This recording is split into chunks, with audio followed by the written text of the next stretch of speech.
Kumusta kayo ni VP Sara? Talaga, how are we? Yes, ako. I was always kind to her. I'm really nice naman eh. Pero when Bong had that bagong lipunan rally, she came, and my husband, that was supposed to be December eh. Parang to start the new year, o bagong Pilipinas, parang huwag na tayo mag-away, mabait tayo, let's help the people, blah, blah, blah, blah. And na-postpone, ganyan. So I think it was in Feb or March, right? So she went there at 3, and then she went to Davao. And then when she went to Davao, Duterte said, oh, bangag, di ba? Imagine a former president calling bangag. I mean, wow, you had 6 years, why did you call bangag, di ba? So, and then the camera panned on her, tumatawa. So syempre nakita ko, sabi ko, wow man, I mean, masakit yan. And then when said Duterte, si Sandro, yan, gusto maging prime minister, perpetuate themselves in power. Tapos ako, I want to say, binibilang ko ngayong mga oras eh, di ba? So, pero tumawa sila. So parang for me, ano yan, mali yata yan, di ba? Parang you're getting sweldo from the government, di ba? You're supposed to be the alter ego, we're there protecting you, tapos gagawin mo yan. Mali yan eh, you cross the line. Good day everyone. Rosa here of Splat Communications. Our video for today is about the interview conducted by veteran commentator and journalist Katuning Taberna with First Lady Liza Araneta Marcos. We shall get excerpts of the interview and share our insights one by one. But before we start, may we take this opportunity to make the following requests: not to skip ads, please subscribe and follow, as well as to share your thoughts in the comment section, as well as share this video so that you are able to help in spreading relevant and accurate information. Lastly, please support our channel membership. We have prepared a lot of perks and surprises for you. Thank you. Let us begin. Kumusta kayo ni VP Sara? Talaga, how are we? Yes, ako. I was always kind to her. I'm really nice naman eh. Pero when Bong had that bagong lipunan rally, she came, and my husband, that was supposed to be December eh. Parang to start the new year, o bagong Pilipinas, parang huwag na tayo mag-away, mabait tayo, let's help the people, blah, blah, blah, blah. And na-postpone, ganyan. So I think it was in Feb or March, right? So she went there at 3, and then she went to Davao. And then when she went to Davao, Duterte said, oh, bangag, di ba? Imagine a former president calling bangag. I mean, wow, you had 6 years, why did you call bangag, di ba? So, and then the camera panned on her, tumatawa. So syempre nakita ko, sabi ko, wow man, I mean, masakit yan. And then when said Duterte, si Sandro, yan, gusto maging prime minister, perpetuate themselves in power. Tapos ako, I want to say, binibilang ko ngayong mga oras eh, di ba? So, pero tumawa sila. So parang for me, ano yan, mali yata yan, di ba? Parang you're getting sweldo from the government, di ba? You're supposed to be the alter ego, we're there protecting you, tapos gagawin mo yan. Mali yan eh, you cross the line. Magandang araw po sa lahat, Wina po ito. Sa puntong ito, bilang isang babae at may bahay ay naunawaan namin ang punto ni unang ginang Liza Araneta Marcos. Asawa po yan eh, tao, may pakiramdam na nasasaktan. Kahit sino naman po sa atin kapag binabalahura na ng ibang tao ang ating mga mahal sa buhay ay makakaramdam ng sakit. Ikalawa, ina rin po siya. Masakit para sa ina na pinaparatangan ang kanyang anak ng kung ano-ano lalo pa at hindi ito totoo.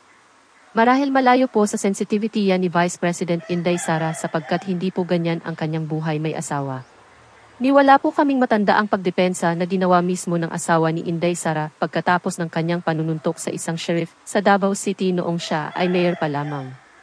So, amin pong pananaw, malayo po ang konsepto na yan sa kanya kung ang aspeto sa relasyon ng mag-asawa ang titingnan. Pero sa punto po na First Lady Liza Araneta Marcos na bilang ikalawang Pangulo ay dapat hindi ganun ang naging pagkilos ni Vice President Sara sapagkat siya ay Vice Presidente at miyembro pa man din ng gabinete ni Pangulong Ferdinand Marcos Jr. Tama po ito para sa amin, paulit-ulit na po naming binanggit sa channel na ito ay lubhang napakahalay na ganito ang naging aktwasyon ng ikalawang Pangulo. Di man siya nagsalita sa naturang pagtitipon, ay pinapakita niya ang kanyang pagsuporta sa mga binanggit doon, lalo na mula pa sa kanyang ama at mga kapatid nagmula ang di magagandang pananalita. And many things, I'm not a hypocrite. O, may departure time na, di ba? So, nandito sa dito ko. Normally, nag-usap kami. So, ayoko. Tapos, sabi ni somebody went to me, uy, ang ganda mo today. Hindi, mukha akong bangag. Bumuna ko. No reaction. So, hindi, bangag. Bangag is I said the bangag is the word of the day. Yes. Talaga, no reaction. So, yun. And after that, talaga, I stopped there. I do it again. I mean, that's not right. You don't do that. That's entitled politics. You're in the government, you're the vice president. Wala bang kahit na maikling sorry man lang after that? Bad shot na yan sa akin. Ganun po. Unless she says sorry or whatever, maybe she will, maybe she crossed the line. Ayan pa rin po ang isang puntong napakalinaw, hindi po marunong magpakumbaba si Vice President Sara. Hanggang sa ngayon po ay hindi man lamang siya humingi ng paumanhin kaysa personal na pamamaraan sa ating unang ginang dahil sa sinabi ng kanyang pamilya at sa halip ay ginustify niya pa na hindi nangangahulugan na naroon siya sa pagtitipon kung saan binalahura ng kanyang ama at mga kapatid ang ating Pangulo at pamilya nito ay sinusuportahan niya ang kanilang mga sinasabi. Sila po daw ay pinalaking may mga sariling pananaw at iyon ay kanyang iginagalang. Imagine nyo naman po, diba? Sa taas ng kanyang ego, hindi siya marunong magpakumbaba kahit pamilya niya ang patuloy na naninira kay Pangulong Ferdinand Marcos Jr. at sa administrasyon na siya mismo ay kabilang dito. Dito makikita ang kahilawan pa ni Vice President Sara sa pamumuno. Leaders should be humble. And then going down sa Prague, nakita ko siya ulit, di ba? Sabi ni Bong, behave. Sabi ko, wrong person, honey. Sabi niyo, si cross the line. Ano ibig sabihin nun? And wala nang reconciliation yan? Between the No, I mean, the for two? me, Yeah. nasaktan ako because my husband will do everything to protect you. You ran together, di ba? Sama-sama tayo, babangon muli. Pupunta ka sa rally, natawagan yung presidente mong bangag, di ba you're going to laugh? Tama ba yan? Even Lenny never did that. Eh, yung inyo pong hipag, si Aimee. Oh. What we were expecting then was maybe she would have stood up or defended her. Maybe you should ask her. I'm just the outlaw. I know what line not to cross. Pero nasa speaking terms ba kayo? Well, every Sunday, we have a family lunch. Once kami mother-in-law said, Iha, hindi mo iniimbito si Aimee sa mga ano. Ma'am, ako pa. May group chat kami, lahat sila nandyan. Sabi niya, anong group chat? Ma'am, hindi ko na No, but she's always invited. Pagdating naman po sa issue ng mga kumakalat tungkol sa relasyon ng unang ginang Liza Araneta Marcos at sa hipag na si Senadora Aimee Marcos, ay ito naman ang aming pananaw. Yan po ay usaping pamilya na sila lamang ang tunay na nakakaalam. Ngunit sa konteksto po ng politika ay magkakaroon yan ng isang napakalaking dimensyon. Bilang reeleksyonistang senador at super ate ng Pangulo ay napilitan si Senator Aimee Marcos na ipagpatuloy at kumampi sa mga Duterte sapagkat una, isa siya sa naging instrumento ng pagkakabuo ng UNITIL. At sa tambalang iyan nakamit ang pinakamalakas na pagkakapanalo ng Pangulo at ikalawang Pangulo sa katauhan ni President Marcos Jr. at Vice President Sara noong 2022 elections. Marahil sa personal na paniniwala ni Manang Aimee ay magagamit niya pa rin sa kanyang Senate re-election bid ang napakalaking political capital na ito.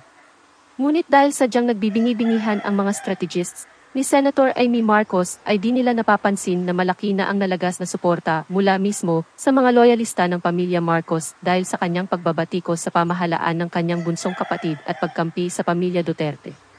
Paulit-ulit na po naming sinasabi na nanganganib ang kanyang re-eleksyon sa 2025 midterm elections dahil sa kanyang piniling tahaking landas na ito.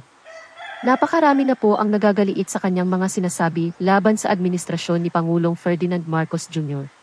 Sa katunayan marami pa nga ang naghihinala na isa siya sa nagbibigay ng impormasyon sa grupo ng mga destabilizers na mga influencers upang sirain si Pangulong Ferdinand Marcos Jr. Sa kultura ng Pilipino na sanay po tayong lahat na nakikita ang pagtutulungan ng mga magkakapatid, salungat ito sa kanyang ginagawa. Lalo pa sa kanyang lantarang oposisyon sa foreign policy ni Pangulong Marcos Jr. at kanyang pagdadala ng naratiba ng mga pro-China sentiments. Ano po ang masasabi nyo? Dito na po natatapos ang part 1 ng ating reaction video. Maari lamang po napakitala ang inyong mga saloobin sa comment section. Sa ngalan po ni Rosa at lahat ng bumubuo ng Splat Communications Group, maraming salamat. Hanggang sa susunod, stay safe. Wina out. Bye.